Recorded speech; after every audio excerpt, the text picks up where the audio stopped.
સ્વાગત છે આપનું એક વખત ફરીથી માર્કેટ લાઈવની અંદર આગળ વધીએ નેક્સ્ટ કાઉન્ટર સ્પેસિફિક મૂવ્સ પર ડિસ્કસ કરીએ એની પહેલા એક વખત મિડ કેપ ઇન્ડાઇસિસ પર નજર કરી લો. સેટઅપ જે રીતના એડઅપ કરી રહ્યું છે નિફ્ટીને સપોર્ટ કરવાના ટ્રાયમાં ઓલમોસ્ટ 77 પોઈન્ટ્સ ઉપર 14,500 ના લેવલ્સ પર 0.5% એક અપસાઇડ મૂવ સાથે ઇન્ટેક્ટ છે. બેંક નિફ્ટી 150 પોઈન્ટ્સ ઉપર નિફ્ટી માટે ઓલમોસ્ટ 40 પોઈન્ટ્સના ગેઇન અને બીજા કાઉન્ટર અને સેક્ટર સ્પેસિફિક જે મૂવ્સ દેખાઈ રહ્યા છે એમાં આઈટી થી શરૂઆત કરીએ. 0.5% નો ક્રેકડાઉન અને જે રીતના થોડુંક કટ્સ વિટનેસ થઈ રહ્યા છે કેવી રીતે અહીંયા અપ્રોચ કરવું જોઈએ એની પર આપણે ખાસ ડિસ્કશન કરીશું. આગળ વધીએ પહેલા બીજા એક મેનેજમેન્ટ આપણી સાથે જોડાઈ રહ્યા છે થર્મેક્સ જેના રિઝલ્ટ્સ પોસ્ટ થયા અને આગળ કેવી રીતના પ્રોસ્પેક્ટ્સ વધે છે એની પર ડિસ્કશન માટે કંપનીના एमडी અને सीईओ एमएस उन्नीकृष्णन जोड़ाई चुके हैं अपनी साथ. सर बहुत बहुत शुक्रिया मेरे साथ जुड़ने के लिए. सबसे पहले शुरुआत यहीं से करें, कैसा था ये क्वार्टर, कुछ डिटेल्स अगर आप मुझे दे पाए. आई अग्री कोरोना को लेकर कुछ चीजें दिक्कतों वाली थी लेकिन कब तक चीजें पेस अप होते हुए थोड़ी नॉर्मलाइज देख रहे हैं आप? कुछ डिटेल्स मुझे अगर दे पाए ये क्वार्टर के हाइलाइट्स के साथ. एक क्वार्टर में Q4 में कुछ ऐसा है कि अनएक्सपेक्टेड था. नॉर्मली कैपिटल गुड इंडस्ट्री में लास्ट क्वार्टर में और उसमें लास्ट महीने में ये तकरीबन 22-25% का टर्नओवर होता है. उसमें लास्ट 2 हफ्ते में ही हमारा कम से कम 12-15% का बढ़ावा होता है, बट वो पूरा गया, इसके लिए थोड़ा कम हो गया क्वार्टर का. बट ये था कि हमारे पास मटेरियल तैयार थे, फैक्ट्री में तैयार हो भी रहा था, रस्ते पे पड़े थे बहुत सारे हमारे माल और पोर्ट में भी पड़े थे. तो वो सब अभी ये नए साल में 20-21 का साल में जरूर उसका इन्वॉइसिंग हो जाएगा. आप जो तरीके से पूछा कि या नेगेटिव, इसके अलावा 2 आइटम भी है. हमारा एक चीज है कि डिप्रिसिएशन का आइटम में कुछ 25 कोटी का बढ़ावा हुआ है पिछले साल में in comparison to the previous year. उसमें एक नेगेटिव एक है नंबर 25 कोटी का. दूसरा हमारा एक डिफर्ड टैक्स क्रेडिट का हमको राइट डाउन करना पड़ा था 66 करोड़ का, क्योंकि हमारा पुराने टाइम का 35% के मुताबिक डिफर्ड टैक्स का बेनिफिट लिया गया था 1 साल पहले, पर अभी वो जो 25% का जब किया तो हमने अनुमान किया जो तरीके से करेगा तो कंपनी का आगे जाके फायदा होने वाला है. उसका एक राइट डाउन भी हमारा हुआ है कि 66 करोड़, और 66 और 25 आप ऐड करेंगे तो उतना नेगेटिव तो रिजल्ट नहीं है. Almost closer to last year का इक्विवेलेंट है रिजल्ट. ये नंबर के बारे में, आंकड़े के बारे में. और आगे जाके क्या हो रहा है, बात यह था कि even during the lockdown period हमारा 3 केमिकल फैक्ट्री को परमिशन मिल गया था कि चालू करने के लिए अप्रैल 6 तारीख से, और तीनों फैक्ट्री, 2 तो गुजरात में ही है, एक महाराष्ट्र में है. तीनों आज का दिन में तकरीबन 50-60% तक प्रोडक्शन कैपेसिटी पहुंच गया है. और हमारा बाकी जो भी फैक्ट्री है हिंदुस्तान में बाहर का सभी आज का दिन में चालू है. 25-30% से लेके 60-65 तक पहुंच गया हर एक फैक्ट्री का. और हमारे जहां भी बॉयलर का कंस्ट्रक्शन चल रहा था जो साइटों में, उसमें से भी 90% जगह पे काम वापस चालू हो गया. और कॉन्ट्रैक्ट लेबर का उतना प्रॉब्लम हमारा नहीं था. जो हमारा एमएसएमई सप्लायर से उसका कॉन्ट्रैक्ट लेबर का प्रॉब्लम आगे जाके भी थोड़ा बहुत होने वाला है. बट ये कि अनुमान हमारा ऐसा है कि उम्मीद ऐसा है कि Q1 में तो जरूर नेगेटिव रहने वाला है, Q2 से पकड़ के अच्छा होने वाला है, और Q3 एंड Q4 बिगिनिंग तक प्री कोविड का लेवल तक हम वापस पहुंच जाएंगे. सो यही हमारा फॉरवर्ड लुकिंग थिंकिंग है आज का दिन में. Agreed sir. क्वार्टर 1 के अंदर इम्पैक्ट रहेगा, मैं बिलीव भी करती हूँ इस बात को, क्योंकि 2 या 3 महीने हम लोग इसमें से ऊपर आने के लिए फिटनेस कर रहे हैं. लेकिन आपकी तरफ से एक स्ट्रैटेजी में समझना चाह रही थी, गिवन द कंडीशन कि गवर्नमेंट की तरफ से थोड़े बहुत यहाँ से सोप्स भी दिए गए हैं, थोड़ी बहुत कोशिशें भी की गई है चीजें वापस पेसअप करने के लिए. कॉन्ट्रैक्ट लेबर के बारे में आपने मुझे बताया, कैश को लेकर क्या कंडीशन है, क्या चीजें थोड़ी बहुत सप्लाई साइड से भी फेवरेबल टर्नआउट हो रही है? कुछ डिटेल्स आप मुझे ग्राउंड सिचुएशन की अगर बता पाए. बाकी कंपनियों का तुलन में थर्मैक्स को अगर देखेगा तो हमारा कंपनी वैसे भी 0 डेट है, तो कोई डेट नहीं है हमारा. और हमारा ट्रेशरी आज का दिन में भी तकरीबन 1100 कोटी का ट्रेशरी हमारा हाथ में है.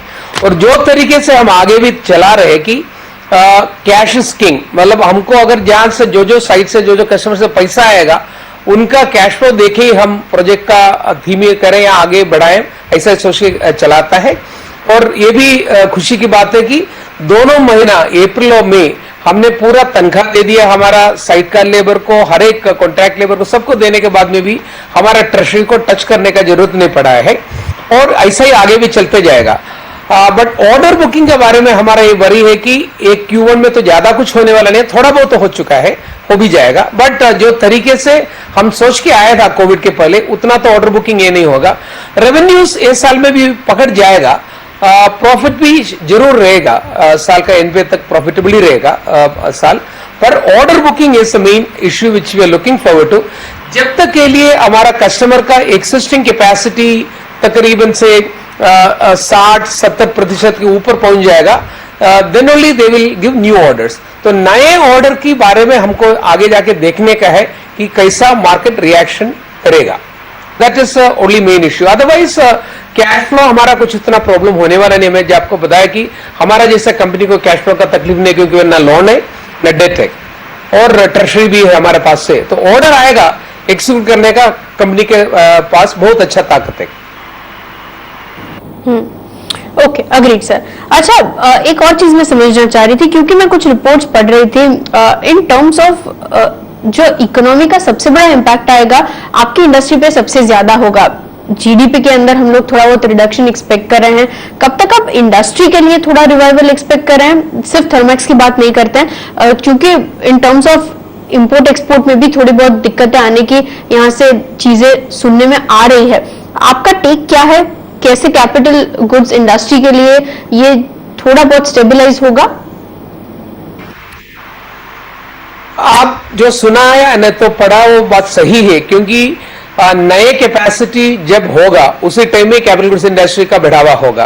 तो कोई भी इतना बड़ा नए नए प्लान लेके आने वाला नहीं है आगे कम से कम 1 साल के लिए।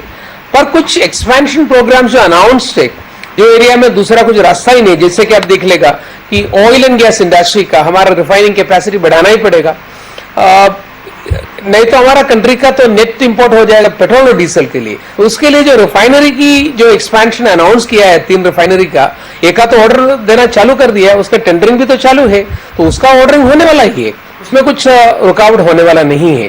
सिमिलरली जब कंस्ट्रक्शन इंडस्ट्री का वापसी आ जाएगा, या उसके लिए भी शायद 6 महीने का टाइम ले सकता है, एक बार वो लाइन पे वापस आ जाएगा तो जरूर सीमेंट का डिमांड बढ़ेगा।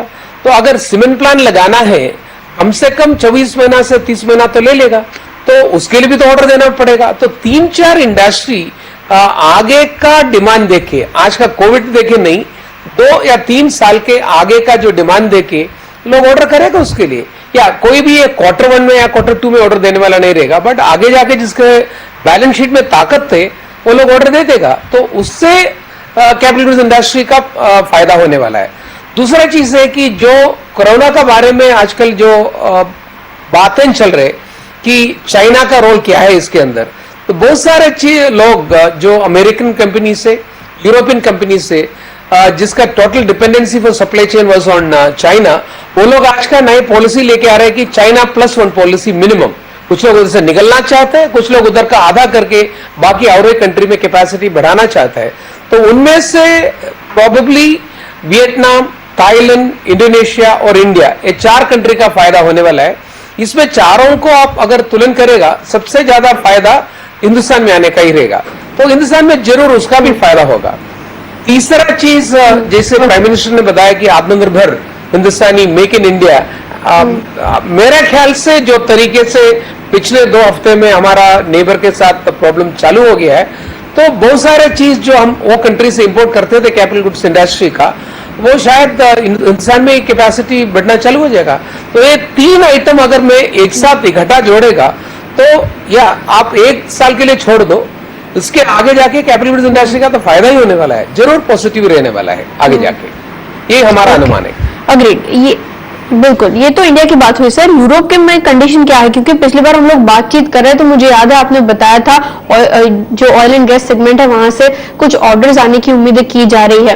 अब जब ये दिक्कतें वाली कंडीशन थी, उसके बाद Q4 का जो हमने इम्पैक्ट देखा, Q1 के लिए जो इम्पैक्ट देखेंगे, किस तरीके से आप उसको एनालाइज कर रहे हैं?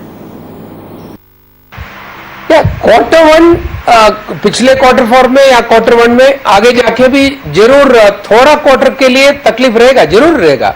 बट जो तरीके से मैंने आपको बताया था कि ऑयल एंड गैस इंडस्ट्री का जो टेंडर आया था, ऑर्डर्स तो फाइनलाइज हो रहे हैं, डिस्कशन अभी भी चालू है। आई मीन लॉकडाउन के मुताबिक आदमी ट्रैवल नहीं कर सकता है, बट जरूर उसका डिस्कशन चालू है, उसका ऑर्डर भी फाइनलाइज हो जाएगा। अगर होगा Q1 में होगा, Q2 में होगा, अभी भी मेरा ख्याल से तो होने वाला ही है, हमको उसमें कुछ शक नहीं है, क्योंकि वो तो कमिटेड प्रोजेक्ट्स है। ये सरकार की ऑयल कंपनी है, Indian oil corporation, BPCL, HPCL, ये सब सरकार की कंपनियां हैं, उनका ही कैपेसिटी बढ़ाने का है, तो उसके लिए बैलेंस शीट वाली तकलीफ तो है ही नहीं, उनको किसी को भी प्रॉब्लम नहीं आ जाएगा, वो रहेगा, जरूर रहेगा। ओके, बिल्कुल, बहुत बहुत शुक्रिया सर मेरे साथ जुड़ने के लिए और ये कंप्लीट डिटेल्स और पैरामीटर्स मेरे साथ शेयर करने के लिए। विद बेस्ट रिगार्ड्स कि आने वाले क्वार्टर्स और भी बेहतर हो।